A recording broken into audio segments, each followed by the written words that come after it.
Aujourd'hui, ça va faire 2 ans pile qu'on est arrivé au Canada. C'est fou! Ça passe trop vite! Ça en est flippant. Là, aujourd'hui, notre PVT est terminé. Est-ce que vous comprenez? On n'a plus de visa. Alors vous allez me dire, mais qu'est-ce que vous allez faire? Est-ce que tu restes au Canada? Est-ce que vous allez bouger? J'ai toujours voulu partir vivre à l'étranger. Je me rappelle quand j'avais 12 ans et que je voulais ouvrir mon ranch aux États-Unis. Patience et persévérance et tu réaliseras tes rêves. C'est ce que je me suis souvent dit. Même si j'aime toujours autant les chevaux, je vous avoue que mon rêve a un peu évolué. Mais je me retrouve quand même ici, en Amérique, où le destin m'a poussée jusqu'à Montréal. Ce que j'aime ici, c'est cette liberté et la sensation que tout est possible. Le fait de me sentir en sécurité quand je marche seule dans la rue. Être entourée de nature et voir de l'isle à 5 minutes de chez moi et des baleines à 5 heures de chez moi. J'aime l'ouverture d'esprit et les opportunités professionnelles que l'on peut avoir. J'aime avoir des amis ayant des origines des 4 coins du monde. J'aime être sur ce nouveau continent où tout peut encore se créer et faire partie des nouvelles histoires à raconter. Il y a des avantages et des inconvénients, comme partout. Je pense que c'est une question de choix en fonction des étapes de notre vie. Voir passer les Noëls, anniversaires et chaque fête à travers un écran n'est pas toujours facile. Je dirais même que c'est le plus gros inconvénient. Mais le voyage se fait facilement et ça nous laisse l'opportunité de partager notre nouvelle vie avec nos proches. De vivre ensemble des moments incroyables qui resteront gravés dans notre mémoire. Au final, tout est question d'adaptation et d'équilibre. Si vous vivez cette expérience et que vous avez du mal à vous y retrouver, sachez qu'il faut vous laisser le temps de trouver votre stabilité. Encore une fois, tout est question de patience et persévérance. Et pour célébrer ces 2 ans, je vais faire quelque chose de très symbolique. Je vais pas vous faire durer le suspense parce que je pense que ce sera dans ma miniature, mais donc c'est le meilleur moment pour aller se faire tatouer. Là, je suis déjà arrivée à Montréal et en plus, le truc super cool, c'est qu'il neige aujourd'hui. Bon, je regarde pas souvent la météo, donc je ne savais pas qu'il allait neiger. Donc c'est super bien tombé par rapport à la symbolique du tatouage. Je sais pas encore ce que je vais faire exactement, je vous explique en route.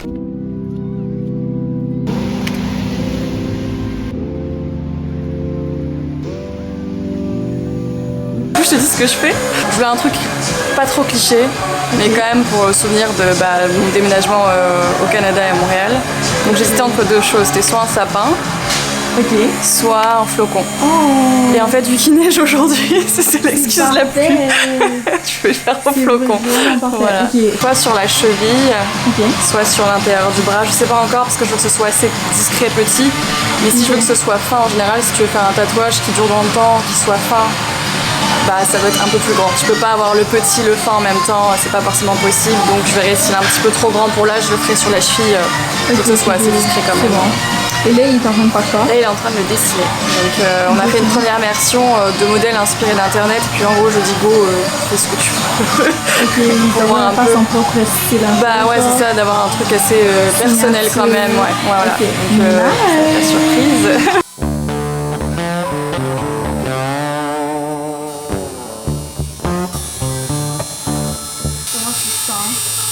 Là, je commence un petit peu pas à stresser, mais tu sais, l'excitation avant là.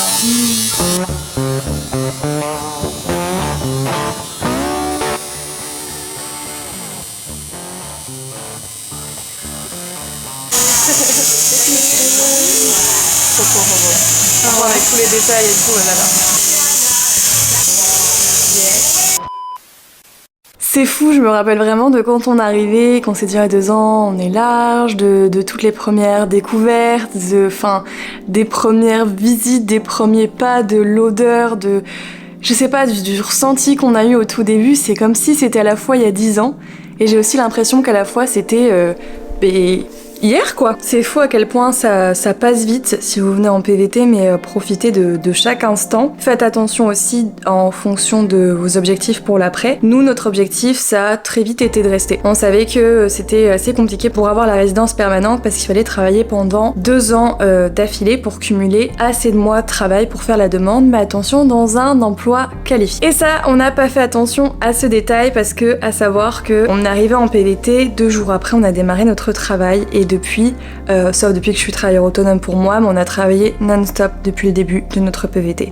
Sans vraie pause, on n'est pas parti en voyage plusieurs mois, enfin on a vraiment travaillé depuis le début. On a fait 7 mois en vente. Et en fait, être vendeur ou conseiller de mode n'est pas considéré comme un emploi qualifié. Donc, on n'avait pas cumulé assez pour avoir la résidence permanente et on doit encore attendre pour pouvoir la faire. Faut vraiment bien se renseigner en fonction de l'emploi dans lequel vous êtes. Heureusement, on a quand même de la chance. Guillaume travaille dans une grosse enseigne, ce qui fait qu'il va pouvoir avoir un permis qui le relie à son entreprise, donc un permis fermé. Et nous, comme on est conjoints de fait, je vais être reliée à lui et je vais pouvoir moi avoir un permis ouvert. Donc, oui, on décide de rester au Canada et oui, on a une solution pour rester. Mais je vous avoue que c'est quand même pas de tout repos et s'expatrier et toutes les démarches sont super stressantes. Je pense que toutes les personnes qui sont dans le même cas que nous, là, peuvent vraiment le comprendre parce que on s'y est pris 6 mois en avance. 6 mois avant la fin de notre PVT pour faire les démarches pour avoir ce nouveau permis de travail. Et bon, on va dire que ça a été fait par l'entreprise, tout ça. Il y a eu du retard déjà dans la demande. Normalement, le délai de traitement était d'1 mois, mais là ça va faire 3 mois qu'on a eu notre pré-demande et qu'on n'a toujours pas eu de retour. Comme on arrive là en fin de PVT, on a dû basculer sur une autre demande qui prend beaucoup plus de temps. Et vous allez me dire, mais comment ça se passe? Comment ça se passe quand le visa que tu as arrive à bout et que ta demande de nouveau visa n'a pas encore été traitée?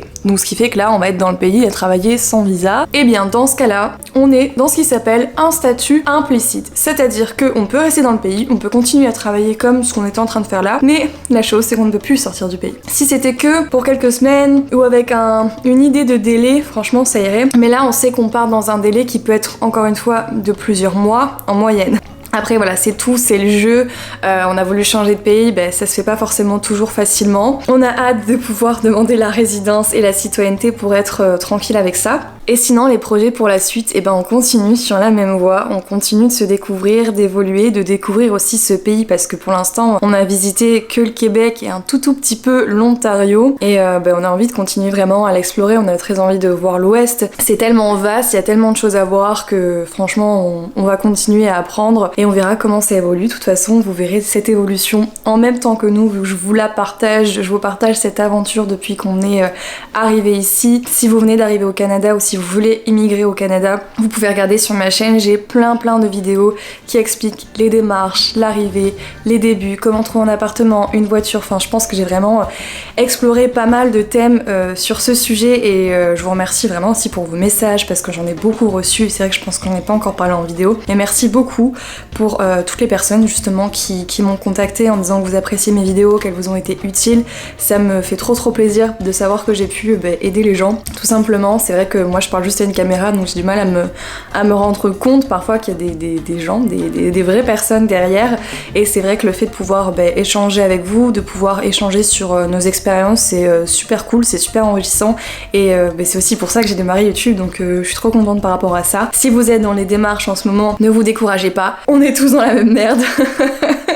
On est tous dans le même stress, mais à la fin on en aura oublié les démarches, on sera juste content quand ce sera fini, apaisé quand ce sera terminé, et il faut juste qu'on continue à kiffer la vie sur place et la vie qu'on est en train de se créer. Et tout ce qu'on a fait jusqu'à aujourd'hui, je pense qu'on peut déjà tous être très fiers de nous. Et si vous êtes chez vous et que c'est pas du tout votre projet de partir à l'étranger, c'est la même chose, vous pouvez être super fiers de vous, vous êtes pas obligé de partir pour pouvoir construire une vie, c'est franchement selon ce que chacun veut ou aussi au rythme de chacun si c'est un projet mais qui n'est pas pour tout de suite. Chacun fait ce qu'il veut et chacun trouve son bonheur comme il le veut et son équilibre comme il le veut.